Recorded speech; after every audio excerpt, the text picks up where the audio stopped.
रो रही है गीता, रो रहा कुरान, खून बह रहा है इंसान का और खूनी बना है इंसान। तरफ हम article 21 of the Indian constitution की बात करते हैं जो कि बताता है right to life and personal liberty को।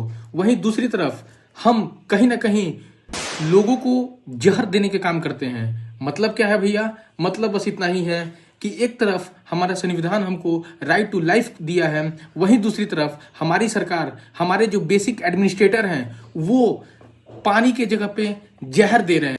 जब एसडीएम साहब से वाटर कंटेमिनेशन को लेकर बात पूछी गई तो साहब कहते हैं घंटा कुछ नहीं हुआ है।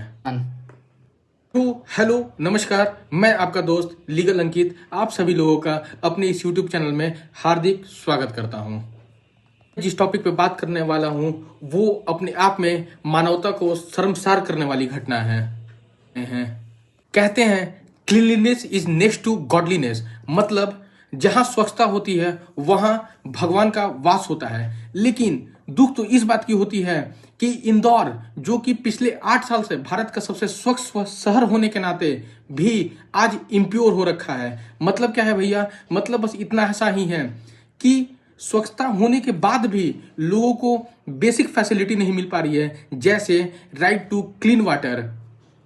इंदौर के भागीरथपुरम एरिया में पानी जो है अक्टूबर 2025 से ही कंटेमिनेट हो रखा था, लेकिन वहाँ के लोकल्स जो बताते हैं, वहाँ की एडमिनिस्ट्रेशन से जो भी रिक्वेस्ट किए, एडमिनिस्ट्रेशन पूरी तरह से नकार दिया था। और इसी का देन है कि दिसंबर 2025 ठीक 2 से 3 महीना के अंदर अंदर 16 लोगों की जान चली जाती है और 200 से अधिक लोगों को डायरिया हो जाता है, हैजा जैसा बीमारी हो जाता है। और ये अपने आप में शर्मसार करने वाली बात है। वहाँ के लोकल रेसिडेंट्स ने bad smell of water, yellow colour and acidic taste को लेकर पहले से ही लोकल अथॉरिटीज को अवगत करा दिया था। इन्वेस्टिगेशन रिपोर्ट में ये कंफर्म हो पाया कि 30 से 50 साल पुरानी जो वाटर पाइपलाइन थी वो कहीं ना कहीं टॉयलेट के पिट के नीचे से गुजर रही थी, जिसके लीकेज की वजह से पूरी की पूरी वाटर पाइपलाइन कंटेमिनेट हो गई थी।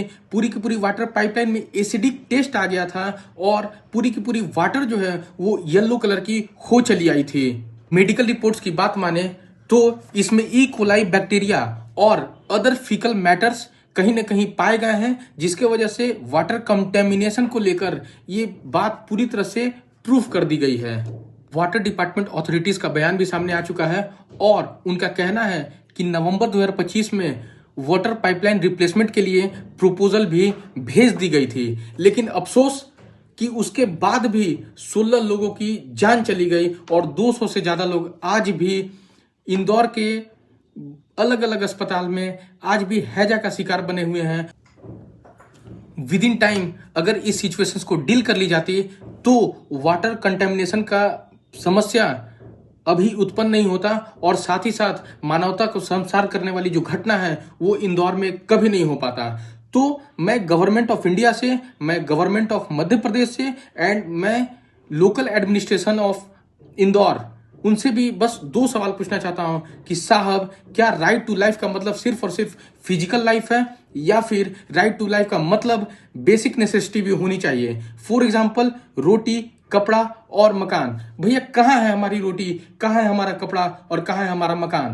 क्या बेसिक नेसेसिटी के रूप में राइट टू क्लीन वाटर नहीं हो सकता है? आखिर हम कब तक शर्मसार होते रहेंगे? क्या ये हमारी रिस्पॉन्सिबिलिटी नहीं थी? क्या वहां की लोकल एडमिनिस्ट्रेशन की रिस्पॉन्सिबिलिटी नहीं थी? क्या हमारी सरकार की ये जिम्मेदारी नहीं बन सकती है? डियर एसडीएम साहब, क्या यही है आपकी एथिक्स? क्या यही है आपकी मोरालिटी? जब आप यूपीएससी पास करके आए होंगे तो आपको भी GS4 पढ़ाया गया होगा।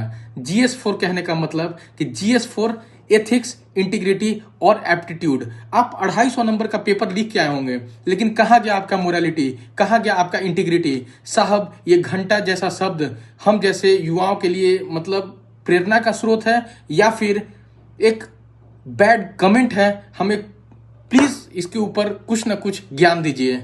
मैं जाते जाते एसडीएम साहब को एक स्लोगन देना चाहता हूं कि साहब, भूख न बूझे रोटी भात, नींद न बूझे टूटल खाट और प्यास न बूझे धोबी घाट।